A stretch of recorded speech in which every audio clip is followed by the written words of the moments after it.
പ്രിയമുള്ളവരെ നമസ്കാരം. അധ്യാപകരുടെ മാനസിക പീഡനം. വീണ്ടും ഒരു കുട്ടി കൂടി മരണത്തിലേക്ക്. കൊല്ലം കരുനാഗപ്പള്ളി കൊച്ചാലുമൂട് സ്വദേശി നജാദാണ് മരണപ്പെട്ടത്.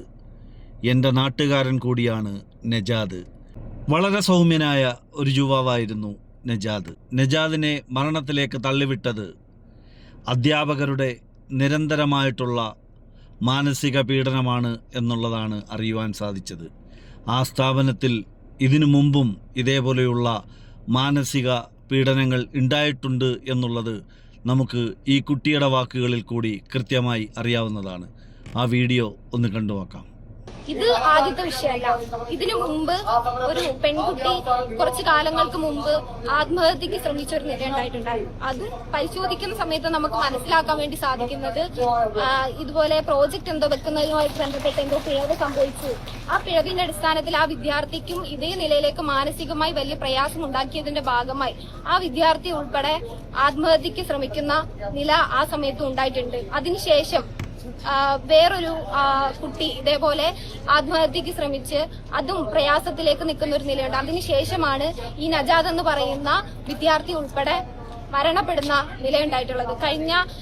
കഴിഞ്ഞ ദിവസം ഇന്നലെ ഈ കുട്ടി ഈ ക്യാമ്പസിനകത്ത് നിന്ന് വീട്ടിലേക്ക് ചെല്ലുന്ന സമയത്ത് കരഞ്ഞുകൊണ്ട് തന്റെ ഉമ്മയെടുത്ത് പറയുന്നുണ്ട്, ഇങ്ങനെ പരീക്ഷ റിസൾട്ട് വന്നു, വലിയ പ്രയാസമുണ്ട്, ഫയൽ സബ്മിറ്റ് ചെയ്തിട്ടില്ല എന്നുള്ള നിലയിലേക്ക് തന്റെ ഉമ്മ എടുത്ത് പറയുമ്പോൾ തന്റെ ഉമ്മ ടീച്ചറിനെ വിളിക്കുന്ന നിലയിലേക്കുള്ള ഇതൊക്കെ ഉണ്ടായിട്ടുണ്ട്. എന്താ എങ്ങനെയാണ് എന്നുള്ള രീതിയിലേക്ക് ആ ഉമ്മ ഉൾപ്പെടെ ഈ കുട്ടിയുടെ വിഷമം കണ്ടു വിളിക്കുന്ന നില ഉണ്ടായിട്ടുണ്ട്. പക്ഷെ ഇതിനകത്ത് നിന്ന് മനസ്സിലാക്കാൻ വേണ്ടി സാധിക്കുന്നത് ഈ പറയുന്ന 4 അധ്യാപകർ ഉൾപ്പെടെ വലിയ രീതിയിലേക്ക് കഴിഞ്ഞ ദിവസങ്ങൾക്കകത്ത് പോലും ഈ കുട്ടിയെ കഴിഞ്ഞ ഒരാഴ്ച കാലമായി വലിയ രീതിയിലേക്ക് ഈ ഫയൽ സബ്മിറ്റ് ചെയ്യുന്നതുമായി ബന്ധപ്പെട്ടുകൊണ്ട് സെമ്മില് ഈ കുട്ടിക്ക് ഏതോ ഒരു വിഷയം പോയതുമായി ബന്ധപ്പെട്ടുകൊണ്ട് നീ ഇവിടുന്ന് ജയിച്ചിറങ്ങാൻ പോകുന്ന കുട്ടിയല്ല, മറിച്ച് നീ പറഞ്ഞ് ഫയൽ സബ്മിറ്റ് ചെയ്താലും ഞങ്ങൾ അത് സൈൻ ചെയ്ത് തരാൻ വേണ്ടി പോകുന്നില്ല എന്നുള്ള നിലയിലേക്ക് ആ കുട്ടിയെ വലിയ രീതിയിലേക്ക് മാനസികമായി കൊണ്ടുവരികയാണ്. അത് സഹിക്കവയ്യാഞ്ഞാണ് ഈ പറഞ്ഞ അധ്യാപകരുടെ മാനേജ്മെന്റിന്റെ ഭാഗത്ത് നിന്ന് അതിന് സഹിക്കാൻ പറ്റുന്നതിലധികം വന്നതിന്റെ ഭാഗമായിട്ടാണ് അത് ജീവൻ ഒടുക്കുന്ന നിലയുണ്ടായിട്ടുള്ളത്. ഇത് അംഗീകരിക്കാൻ വേണ്ടി കഴിയുന്ന ഒന്നല്ല. ഇവിടെ ക്യാമ്പസിനകത്ത് അറവുശാലയാണോ പ്രവർത്തിക്കുന്നത് എന്നുള്ള നിലയിലേക്കുള്ള കാര്യങ്ങളാണ് പുറത്തുവരുന്നത്. എന്താ തന്റെ ഒരു കുട്ടി പ്രയാസം ഈ പറഞ്ഞ കുട്ടികളുമായി ബന്ധപ്പെട്ടുകൊണ്ട് ഇന്നത്തെ വിഷയങ്ങൾ ക്യാമ്പസിനകത്തുണ്ട് എന്ന് തന്റെ രക്ഷിതാക്കൾ പറഞ്ഞാൽ അത് പ്രയാസമാണ്. പിന്നെ ആ കുട്ടി നോട്ടുപുള്ളിയാണ്.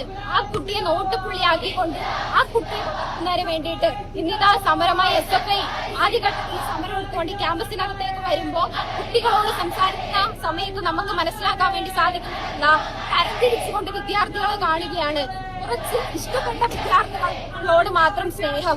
ആ കുട്ടികൾ എന്ത് ഫയൽ വെച്ചില്ലെങ്കിലും പരീക്ഷ തോറ്റാലും യാതൊരു പ്രശ്നവുമില്ല. പക്ഷേ ഈ അധ്യാപകർക്ക് ഇഷ്ടപ്പെടാത്ത വിദ്യാർത്ഥികളുടെ നിലയിലേക്ക് ചേർത്താൽ അവരെ അങ്ങ് മാനസികമായി കൊലപ്പെടുത്തുന്ന രീതിയിലേക്ക് അവരെ നിർബന്ധിതരാക്കുന്ന നിലയിലേക്കുള്ള പ്രവർത്തനമാണ് ഇതിനകത്ത് നടന്നു വരുന്നത്. ഇത് യാതൊരു വിധത്തിലും അംഗീകരിക്കാൻ വേണ്ടി കഴിയുന്ന ഒന്നല്ല. ഇത്തരത്തിലുള്ള അധ്യാപകരെ താൽക്കാലികമായി മാറ്റി നിർത്താതെ പൂർണ്ണമായി ഒഴിവാക്കിക്കൊണ്ട് നിയമ നടപടികൾ സ്വീകരിക്കേണ്ടിയിരിക്കുന്നു. ഇത്തരത്തിൽ ഒരു കുട്ടികളുടെയും ജീവൻ ഹനിക്കുവാൻ പാടുള്ളതല്ല. ഇതേപോലെയുള്ള വിഷയങ്ങൾ ഉണ്ടാകാതിരിക്കുവാൻ ശക്തമായ നടപടി കൈക്കൊള്ളണമെന്ന് ഈ അവസരത്തിൽ ഓർമ്മിപ്പിക്കുകയാണ്.